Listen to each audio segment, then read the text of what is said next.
Boris, thank you for joining us. Absolutely, Matt. Thank you for having me. What brings you to ESA 2016?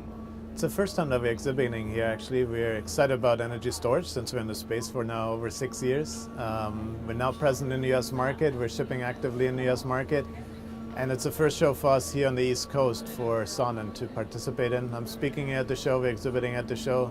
Excited what the energy storage market brings on the East Coast. What are your main areas of deployment? We're looking mostly, well, we're actually in 13 different countries now in 4 different continents. Our core market is Europe still, because that's where we're from, German-based company in Bavaria, outside of Munich, about an hour and a half outside of Munich. We're deploying now Germany, Austria, Switzerland, which is still our core market, German-speaking market. Very strong now in Italy. The Italian market became on very, very strong, which is exciting for us. The UK market is a market that we're focusing on, as well as Australia. And now obviously the US. We've been in market preparation for the US market for 2 years and have launched our product in December on the residential product. What are the changes you're seeing within the market space? Very many different use cases. So when I look at the German market, it's a use case of self-consumption where you have a higher retail rate at around 30-something cents, and you have a feed-in tariff from solar at 11 cents. And so people are looking to self-consume every kilowatt hour that they're generating. So that's one of the applications that we mostly see in the German-speaking territory. You see that in Italy as well in the UK. Australia, it's a peak market where you're looking at peak pricing between 3 p.m. and 8 p.m. where you really look to consume all your energy from storage and not pull from the grid at that point. So push everything that you're generating from the renewable side into that time window. And then in the US, there's many different applications. You have backup power as one of the main drivers in many areas where there's unstable grids or a lot of outages. So people are looking for energy resilience in markets like the Northeast where we had Superstorm Sandy, California, people worry about earthquakes coming on. So people are looking to prepare for that with energy resilience. So solar plus storage, any form of generation plus storage. We have self-consumptions in markets like the Caribbean or Hawaii where you have really high electricity cost and high saturation of renewables, in a case such as Hawaii, where they have also tariffs that are proposing and really supporting energy storage. Then we have self-consumption in markets like California even sometimes, where there's higher energy rates and you have time of use. And so there's many various applications and use cases around the world that we're targeting with our systems. One of your new initiatives is Sonnen Community. Yeah. Tell us a little about that. Yeah, the Sonnen Community is something that we just launched in November in Germany. It went actually live in February, middle of February 15th. It's very exciting. It's a brand new concept that's never been done before in the world. I call it the Airbnb of energy. It really allows customers to connect directly to each other.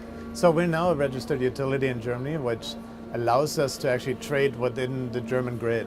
So what we're doing is if we have a customer that's in southern Germany and is overproducing its solar, is feeding it into the Sonnen community, and someone that sits in Hamburg where there's not that much sun and someone is not producing as much from their solar system right now, but they need excess energy, they actually can pull that out from the Sonnen community. So we now have more or less 3 parties or consumers on the Sonnen community. Someone that just simply produces, someone that has storage and produces, and someone that's just a consumer. So if you live in an apartment building where you're renting, or you have a house that you're renting or it's not suited for solar, you can actually participate in the Sonnen community and you can get your energy tariff from that community.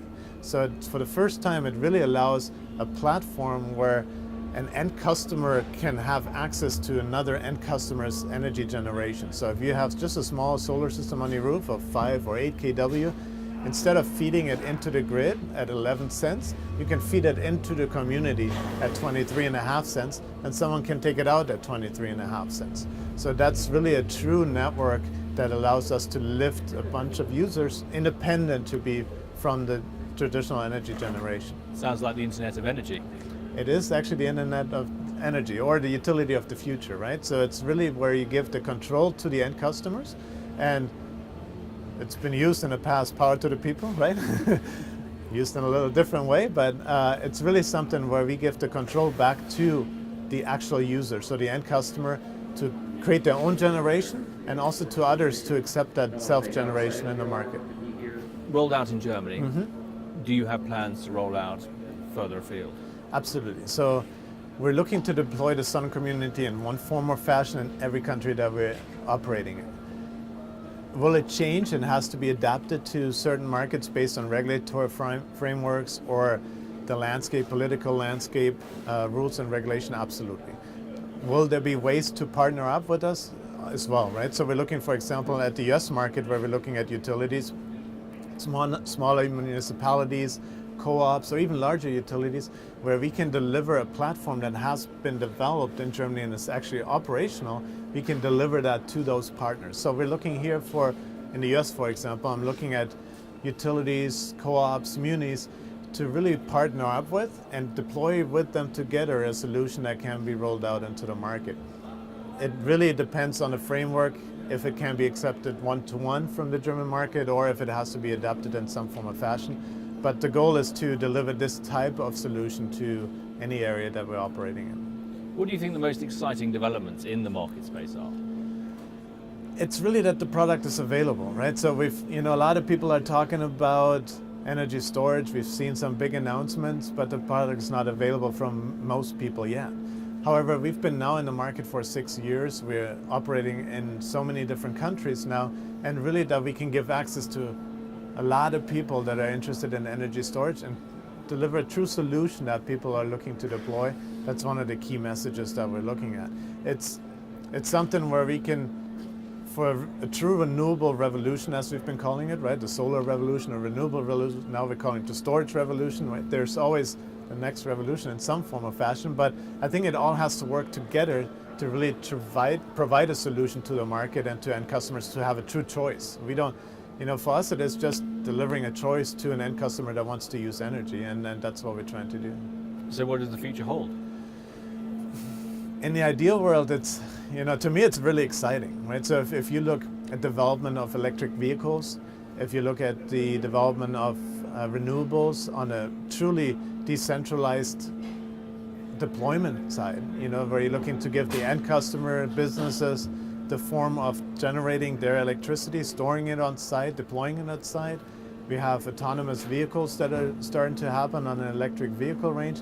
And to me, that's all interconnected. It's not just one thing that makes it happen, right? It's automotive on electrical that only works with renewable and storage in the long term. If it's true autonomous, because the car can't drive itself to the gas station and pump itself's car, right? So we're getting to a point where we really need to have inductive charging, for example, which is being deployed, add storage, add true transparency in a home, which we're delivering already, where you can have smart home applications together with storage and energy usage and energy generation. I think all of that together is really, that's what's exciting for the future in my view, where you can really be 100% independent from fossil fuel generation, be 100% reliable on your own generation of renewables, solar, wind, CHP, geothermal, right? All of these things, and move away from fracking and move away from oil and move away from dirty coal. So those are the true excitement developments that we see in the renewable space. And storage plays an integral part of it, but it's more the platform, generating, connecting, managing. That's really the key around that. Fascinating. Thank you very much for joining us. Thank you very much for having me.